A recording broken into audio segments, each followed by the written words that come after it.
بسم اللہ الرحمن الرحیم۔ السلام علیکم۔ اس وقت کی شرمساری کو سوچو جب کوئی ہمیں یہ کہہ بیٹھے گا کہ یہ ان کا امیر المومنین نہیں، یہ تو خالد بن ولید ہے جو میدان جنگ میں نعرہ لگا کر آیا کرتا تھا، انا خالد بن ولید۔ کیا میرا یہ خدشہ غلط ہے؟ خالد نے کہا، ایسا ہو سکتا ہے امین الامت، اور یہ بھی ہو سکتا ہے کہ اسقف یا کوئی رومی سالار یہ کہہ دے کہ مدینہ سے تمہارا امیر المومنین اتنی جلدی کیسے آ گیا ہے۔ شرجیل بن حسنہ نے کہا، یہ بھی تو ہو سکتا ہے کہ رومی ہمارے آگے یہ شرط رکھ کر کہ اپنے امیر المومنین کو بلاؤ اور ہمارے مقابلے کی تیاری میں لگ جائیں، یہ وقت حاصل کر رہے ہوں گے۔ ابو عبیدہ نے کہا، ہم یہ خطرہ مول لے سکتے ہیں ابن حسنہ، لیکن ہم فریب کا سہارا نہیں لے سکتے، ہماری چال بازی کا داغ اسلام کو لگے گا۔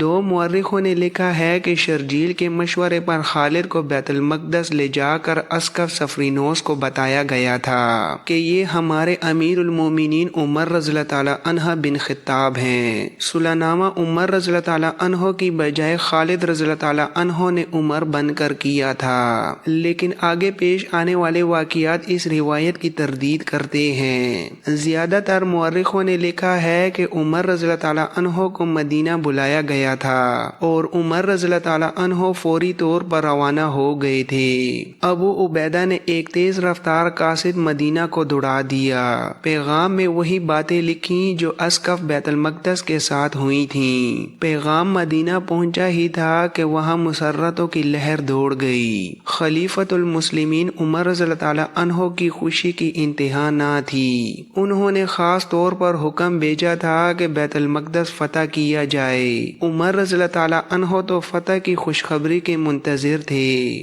خلیفۃ المسلمین عمر رضی اللہ تعالی عنہ ابو عبیدہ رضی اللہ تعالی عنہ کا پیغام مسجد نبوی میں لے گئے اور پڑھ کر سب کو سنایا۔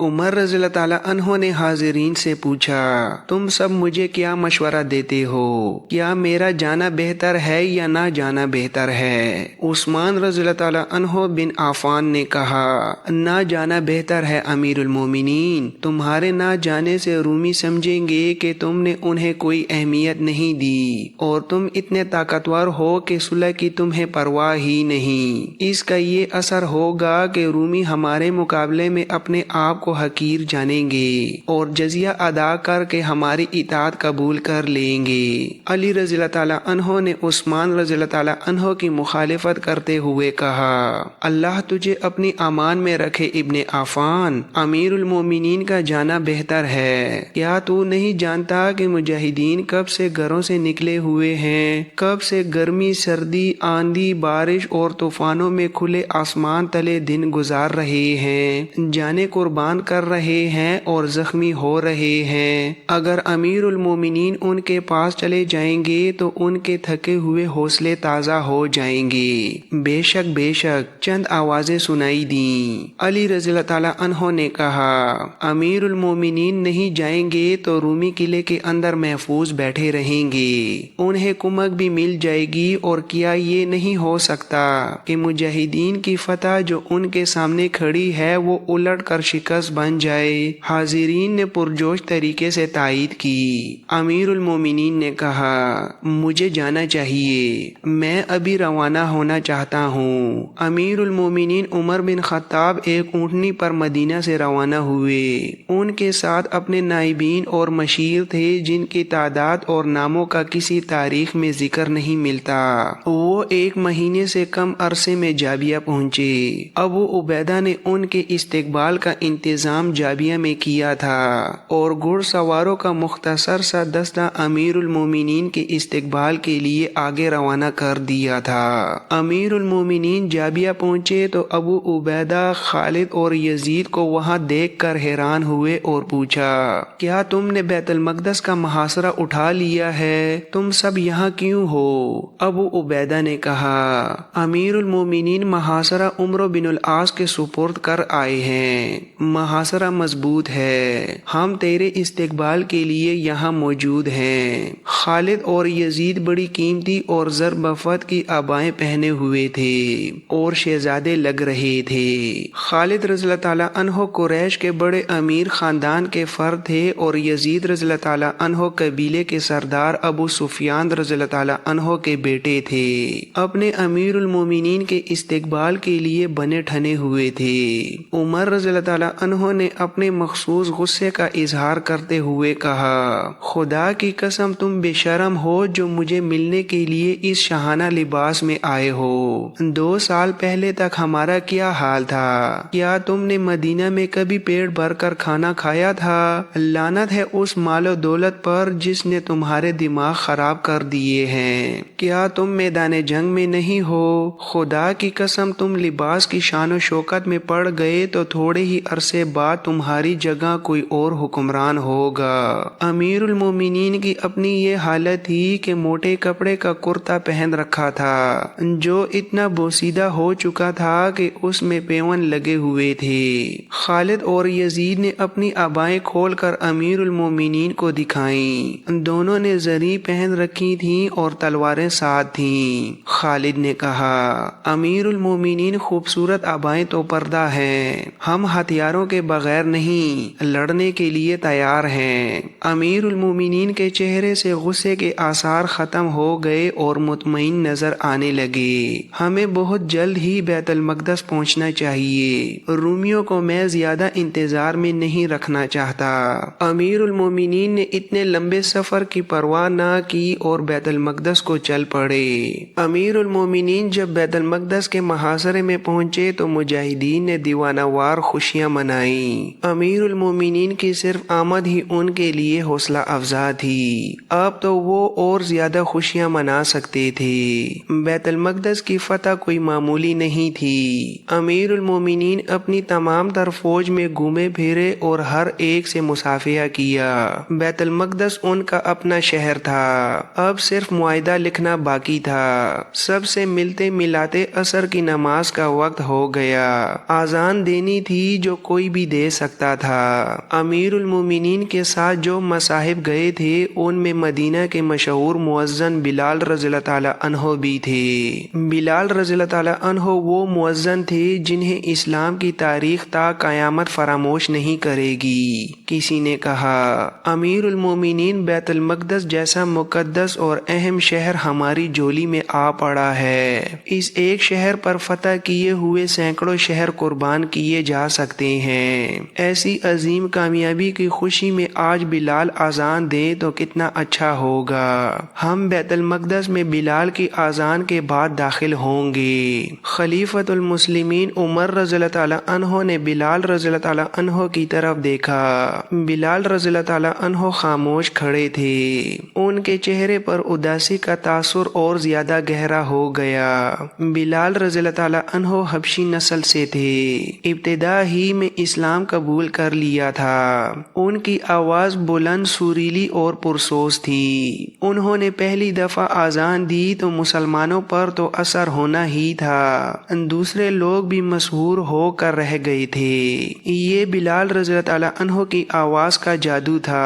اہل قریش نے اس آواز کو بند کرنے کے لیے بلال رضی اللہ تعالیٰ عنہ پر اتنا تشدد کیا تھا کہ وہ بہت دیر تک بے ہوش پڑے رہتے تھے۔ جب اٹھتے تھے تو پہلی آواز جو ان کے منہ سے نکلتی تھی وہ اللہ کا نام ہوتا تھا۔ ان کی آذانیں دشت و جبل اور صحراؤں پر وجد طاری کرتی رہیں، لیکن رسول کریم صلی اللہ علیہ وآلہ وسلم کے وصال کے ساتھ ہی یہ آواز خاموش ہو گئی۔ بلال رضی اللہ تعالیٰ عنہ نے آذان دینی چھوڑ دی۔ ان کے چہرے پر ہر وقت اداسی اور افسردگی کی سیاہ گٹائیں چھائی رہنے لگیں۔ اتنی مدت گزر جانے کے بعد آج پہلی بار بیت المقدس کے دروازے پر امیر المومنین عمر رضی اللہ تعالیٰ عنہ کے مصاحبوں نے اس خواہش کا اظہار کیا کہ بیت المقدس کی فتح کے اس موقع پر بلال رضی اللہ تعالیٰ عنہ آذان دیں۔ امیر المومنین نے ان کی طرف دیکھا تو وہ خاموش رہے۔ امیر المومنین نے کہا، بلال میں جانتا ہوں کہ تم کیا سوچ رہے ہو، لیکن یہ موقع ایسا ہے کہ میں خود چاہتا ہوں کہ آذان تم ہی دو۔ بیت المقدس کی فتح کے موقع پر کون ایسا ہوگا جو رسول اللہ کو یاد نہ کرنا چاہتا ہوگا؟ بلال رضی اللہ تعالیٰ عنہ کچھ دیر خاموش رہے۔ سب کو توقع یہی تھی کہ بلال رضی اللہ تعالیٰ عنہ آذان نہیں دیں گے، لیکن تھوڑی ہی دیر بعد ان کے چہرے کا تاثر بدل گیا۔ انہوں نے ادھر ادھر دیکھا، انہیں ایک جگہ ذرا اونچی نظر آئی۔ وہ تیز تیز قدم اٹھاتے اس جگہ جا کھڑے ہوئے، کانوں پر ہاتھ رکھے، اور برسوں بعد بیت المقدس کی فضا اس پرسوز آواز سے مرتعش ہونے لگی جو وصال رسول صلی اللہ علیہ وآلہ وسلم کے ساتھ ہی خاموش ہو گئی تھی۔ امیر المومنین اور ان کے مصاحبین اور تمام مجاہدین پر سناٹا طاری ہو گیا جب بلال رضی اللہ تعالیٰ عنہ کی زبان سے یہ الفاظ نکلے، محمد الرسول اللہ، تو کئی ایک افراد کی داڑھیں نکل گئیں۔ اس سے پہلے تو سب کے آنسو جاری تھے، لیکن اپنے رسول صلی اللہ علیہ وآلہ وسلم کا نام سن کر سب کے جذبات کے بند ٹوٹ گئے، کسی کو اپنے اوپر ضبط نہ رہا۔ اذان کے بعد امیر المومنین عمر بن خطاب کی امامت میں سب نے نماز عصر ادا کی۔ اگلے روز امیر المومنین کا ایک ایلیچی بیت المقدس کے اندر یہ پیغام لے کر گیا کہ امیر المومنین صلح کا معاہدہ طے کرنے کے لیے مدینہ سے آ گئے ہیں۔ اسقف سفرینوس اسی پیغام کا منتظر تھا۔ وہ اپنے ساتھ چند آدمیوں کو لے کر باہر آ گیا۔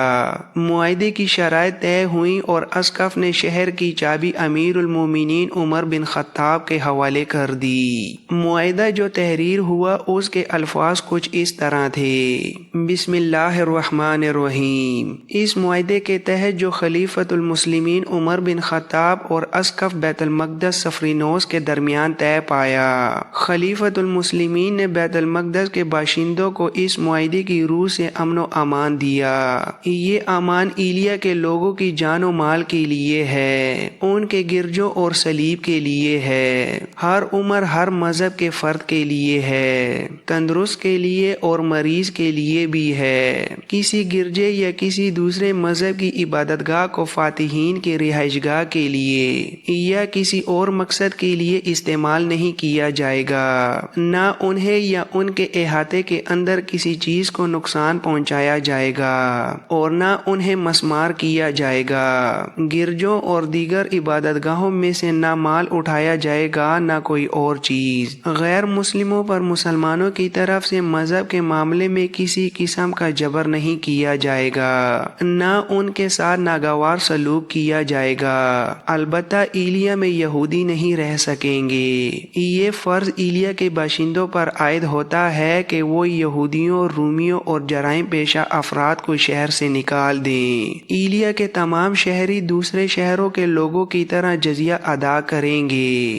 شہر سے ہمیشہ کے لیے چلے جانے والوں کی جان و مال کا تحفظ ان کی اگلی پناہ گاہ تک دیا جائے گا، اور اوپر جن ملکوں کا ذکر آیا ہے انہیں چھوڑ کر باقی تمام دوسرے ملکوں کے جو لوگ اس شہر میں رہنا چاہتے ہیں رہ سکتے ہیں، انہیں بھی جزیہ ادا کرنا ہوگا۔ اگر اس شہر کا کوئی باشندہ شہر کے جانے والے رومیوں کے ساتھ جانا چاہے تو وہ خود یا اپنے خاندان کے ساتھ جا سکتا ہے۔ وہ اپنا جس قدر مال و اموال اپنے ساتھ لے جا سکتا ہے لے جائے۔ ان کی کھیتیوں میں جو فصل ہے اس کی حفاظت مسلمانوں کے خلیفہ کی ذمہ داری ہے۔ فصل کے مالک وہی ہیں جنہوں نے بوئی تھی۔ شرط یہ ہے کہ وہ جزیہ ادا کریں اور فصل کاٹنے کے لیے آ جائیں۔ اس معاہدے پر امیر المومنین نے اپنی مہر لگائی۔ اسقف سفرینوس نے اپنے دستخط کیے اور گواہوں کے طور پر خالد بن ولید، عمرو بن العاص، عبد الرحمن بن عوف اور معاویہ بن ابو سفیان نے دستخط کیے۔